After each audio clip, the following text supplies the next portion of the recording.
사실 우리 한의원도 지방에서 올라오는 예약 환자분들이 많은데 그분들이 대부분 다 취소를 하고 저도 사실 한의원이 좀 한가한 상태입니다. 그래서 우리 생업에 종사하시는 분들도 다 그 고객이 줄고 매출이 줄고 힘들 텐데 이럴수록 스트레스는 좀 덜 받으시고 좀 자신의 내실을 기하는 또 자신을 돌아보는 그런 그 미래 발전의 기회로 또 잘 삼는다면 오히려 전화위복이 되지 않을까 싶습니다. 예, 여러분 힘내시고 화이팅 합시다. 이번에 제가 좀 말씀드리고 싶은 부분은 당뇨 편입니다. 예, 당뇨. 지금 우리나라도 이제 당뇨 인구가 폭발적으로 늘어나고 있고, 특히 동양인들이 서양인들에 비해서 당뇨 발병 비율이 높습니다. 뭐 여러 가지 스트레스나 뭐 음식 환경에 대한 부분도 있겠지만은, 과연 저도 해독을 통해서 당뇨 환자들을 많이 보고 있는데, 이 사실 당뇨라는 것이 잘 어떤 구분만 하면 그렇게 두려운 병이 아닙니다. 근데 우리는 당뇨라는 병을 너무 뭉뚱그려서 보기 때문에 이 당뇨의 실체가 어떤 것이고 또 어떻게 내가 대응을 해야만 되는 것인지를 잘 모르는 경우가 있습니다. 그래서 오늘은 당뇨를 유형별로 나누어서 나는 어떤 유형의 당뇨고 그 유형별로 내가 어떻게 대처해야만 이 당뇨를 슬기롭게 극복할 수 있는지 그런 부분에 대해서 좀 꼼꼼하게 하나하나 짚으면서 한번 말씀드려 볼까 합니다. 어, 이 당뇨 우선 이름부터 한번 보겠습니다. 설탕당자의 소변노자입니다. 그래서 소변으로 당이 새어 나오는 병을 당뇨병이라고 이름을 지었습니다. 그래서 옛날에는 소변을 보는데 개미가 몰려오는 정도로 당뇨를 간접적으로 판별하기도 하고 그렇게 했습니다. 그런데 여기서 한 가지 포인트, 문제는 그럼 과연 현대인들의 당뇨 환자들 중에 과연 소변으로 당이 새어 나오는 당뇨 환자가 과연 얼마나 되느냐입니다. 이 방송을 보시는 당뇨 환자분들도 병원에서 당 검사를 하겠지만은 소변 검사를 했다는 기억은 거의 없을 겁니다. 거의 피를 뽑아서 혈액 검사상에 혈당만 잴 뿐이죠. 이것이 아주 중요한 포인트입니다. 실질적으로 당뇨 환자들 중에 소변으로 당이 새어 나오는 환자분은 20%도 되지가 않습니다. 자, 그러면 소변으로 당이 새어 나오지도 않는데 이것을 과연 당뇨라고 이름을 부르는 게 옳으냐? 이것을 한번 생각해 봐야 될 문제입니다. 이름이 잘못됐든지 아니면 우리가 당뇨에 대한 접근 방법이 잘못된든지 뭔가 문제가 있다는 겁니다. 자, 여기서 그러면 저도 당뇨 환자를 치료할 때 한두 달 만에 완치가 가능한 당뇨, 3개월, 6개월 정도 오랜 치료 기간이 필요한 당뇨, 이거는 완치가 될 수 없지만 합병증이 안 오게 관리해야 될 당뇨, 이렇게 나눕니다. 자, 이렇게 나누는 데 있어서 진단 기준, 진단 포인트가 있어야 됩니다. 그게 바로 소변으로 당이 새어 나오느냐 안 나오느냐의 문제입니다. 두 번째, 또 중요한 핵심 포인트가 바로 다음 다식 단요입니다. 그러니까 우리가 삼소정상이라고 해서 물을 엄청 마시든 밥을 많이 먹는데도 돌아서면 배고프든 소변량이 엄청 많아지든 이게 당뇨 걸리신 분들의 특징적인 증상들입니다. 또 마지막 세 번째가 반드시 체중 감소가 있어야 됩니다. 이런 것들이 오리지널 당뇨를 진단하는 핵심 포인트입니다. 근데 지금 현재 이런 구별이 없습니다. 자, 생각해 보세요. 우리 주변에 우리가 전통적으로 당뇨를 생각할 때는 당뇨가 걸리면 다음 다뇨 3소 증상이 있으면서 살이 쭉 빠지고 소변으로 막 당이 새어나오고 이런 걸 상상하는데, 현재 우리 주변에 있는 당뇨 환자들의 대부분은 살이 빠지기는커녕 살이 찌는 당뇨가 대부분입니다. 이상하죠? 웃기죠? 그러면서 그런 분들 병원에서 당뇨 검사를 할 전으로, 당뇨 진단을 받기 전으로 다음 다식 다뇨 증세가 있었냐고 물어보면 전혀 그런 걸 느끼지 못했다고 하는 사람들이 대부분입니다. 자, 그래서 그러면 제가 당뇨를 크게 두 가지로 한번 구별해 보겠습니다. 뚱뚱해지면서 다음 다시 다뇨 증상이 없으면서 소변으로 당이 새어나오지 않는 당뇨군과, 쭉쭉 어느 날부터 살이 쭉쭉 빠지면서 다음 다식 다뇨 증세가 오면서 소변 검사를 하면 당이 새어나오는 이 두 가지 큰 부류의 당뇨 환자를 구별해 보겠습니다. 자, 이 둘 중에 첫 번째에 얘기한 유형의 당뇨 환자가 전체 당뇨 환자의 거의 80%에서 90% 정도를 차지합니다. 대부분 당뇨 환자가 이군이에요. 그러면 나중에 뒤에 얘기한 그런 증상을 가진 당뇨 환자는 끼케야 10%에서 20% 정도 됩니다. 자, 그러면 이런 구분이 왜 생기냐면, 이런 증상의 차이가 왜 생기냐면 그 핵심이 바로 췌장의 손상 유무입니다. 췌장의 손상 유무.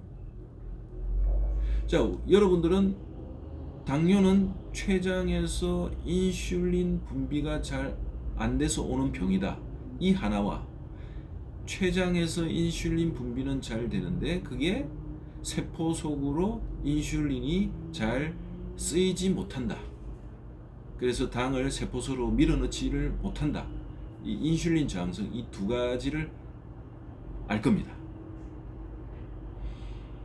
그래서 당뇨의 오리지널 당뇨라는 것은 바로 췌장의 손상으로 인한 인슐린 분비의 저하와 감소로 인한 당뇨가 사실은 오리지널 당뇨입니다.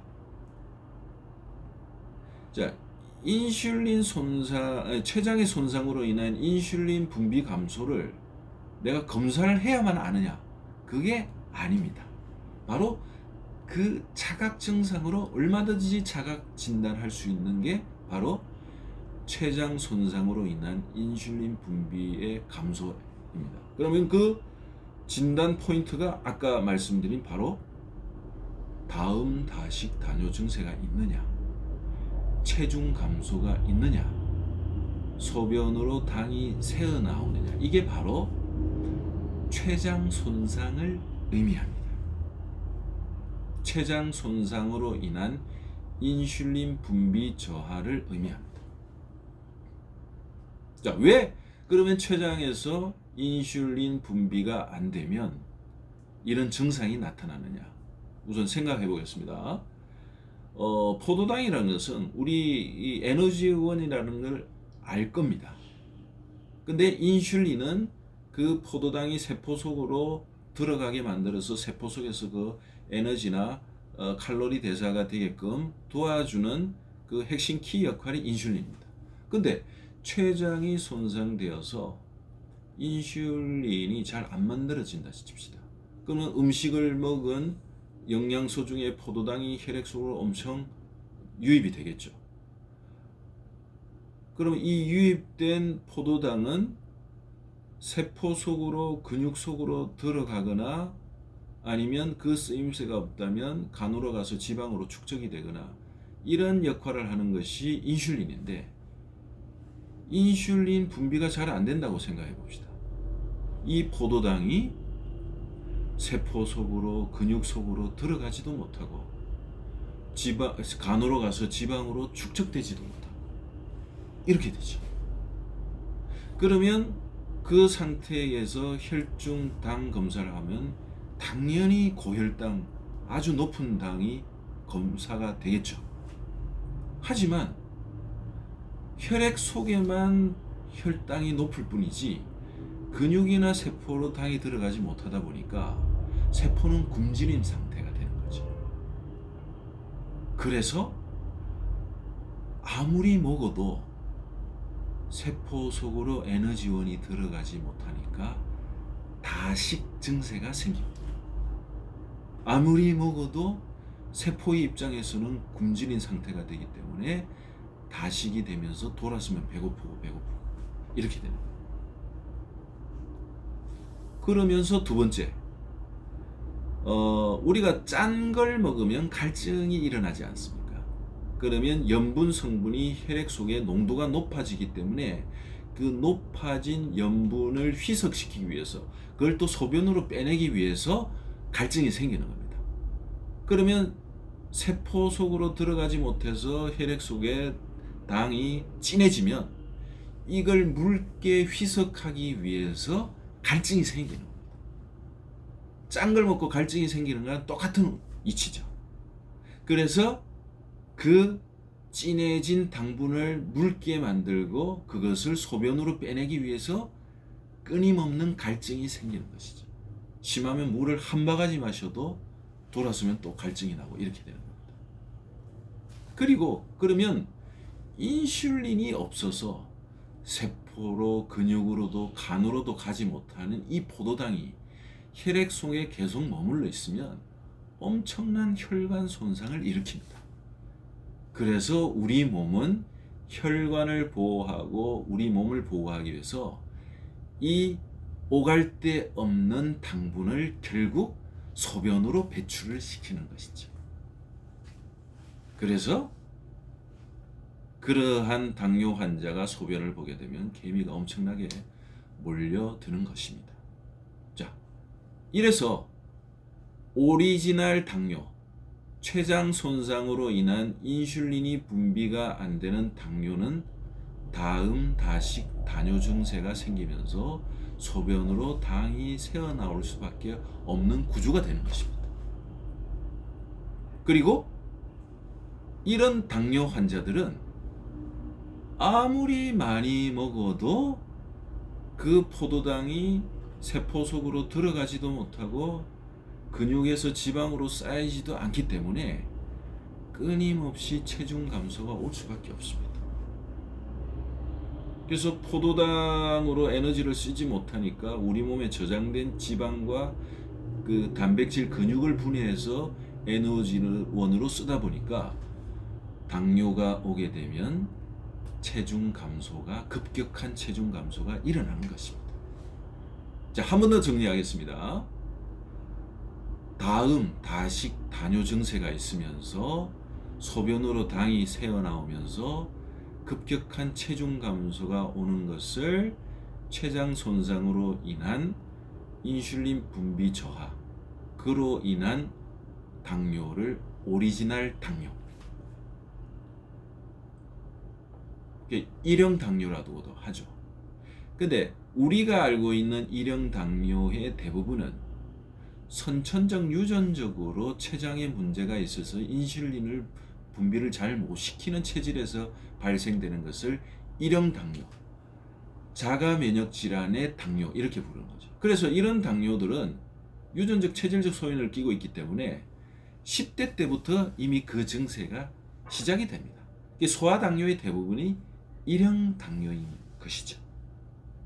그래서 이런 당뇨들은 대단히 치료가 어렵고 오래 걸립니다. 왜냐? 선천적으로 췌장 손상을 이미 타고날 때부터 있었기 때문에 그걸 후천적으로 다시 복구시킨다는 것이 엄청나게 시간이 걸리고 어려운 일이죠. 근데 이런 유전적, 체질적, 선천적 일형 당뇨는 전체 당뇨 환자의 2%도 채 되지 않습니다. 이게 되게 특수한 상황입니다.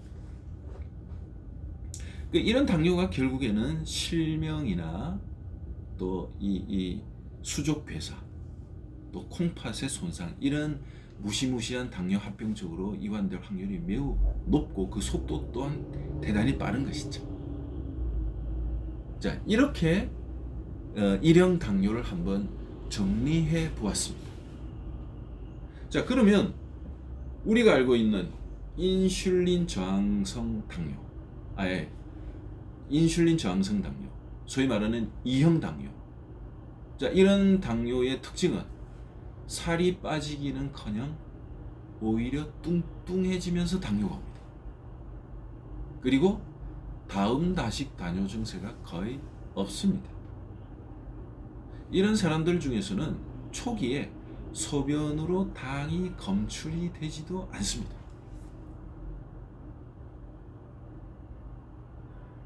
자, 이런 인슐린 저항성으로 인한 이런 유형의 당뇨가 거의 90% 이상을 차지합니다. 그래서 저는 이런 당뇨들을 음식 당뇨라고 부릅니다. 대부분 이런 당뇨 환자들의 특징이 탄수화물 중독에 걸려 있고 탄수화물을 매우 좋아하고 식습관이 엉망이고 이렇습니다. 그래서 우리 당뇨 환자 전체를 분석해 보면 이런 구조를 가지고 있습니다. 그래서 이런 음식 당뇨, 뚱뚱해지는 당뇨, 다음 다식 당뇨 증세가 없는 당뇨, 소변으로 당이 새어나오지 않는 당뇨는 이 해독 치료만 잘하면 한두 달 만에 거의 완치가 가능한 그렇게 어렵지 않은 당뇨입니다. 그래서 이런 분들은 소변으로 당이 새어나오지 않기, 대부분은 소변으로 당이 새어나오지 않기 때문에 당뇨라는 이름을 붙이는 것도 과연 옳은가를 생각해 보아야 됩니다. 소변으로 당도 나오지 않는데 이게 어떻게 당뇨라는 이름을 붙일 수가 있을까요? 그래서 저는 개인적으로 이런 당뇨를 고혈당증이라고 부릅니다. 우리가 지질 성분이 혈액 속에 높아지면 그걸 고지혈이라 부르듯이 혈액 속에 적정량 이상의 혈당이 많은 것을 고혈당증이라고 부르는 게 옳은 겁니다, 사실은. 그래서 이런 고혈당증은 그렇게 어려운 당뇨가 아닙니다. 물론 이 고혈당증이라는 이 당뇨도 관리를 안 하고 20년, 30년 이 세월이 흐르다 보면 혈관 손상을 일으키면서 서서히 일형 당뇨 같은 증상이 나타날 수 있습니다.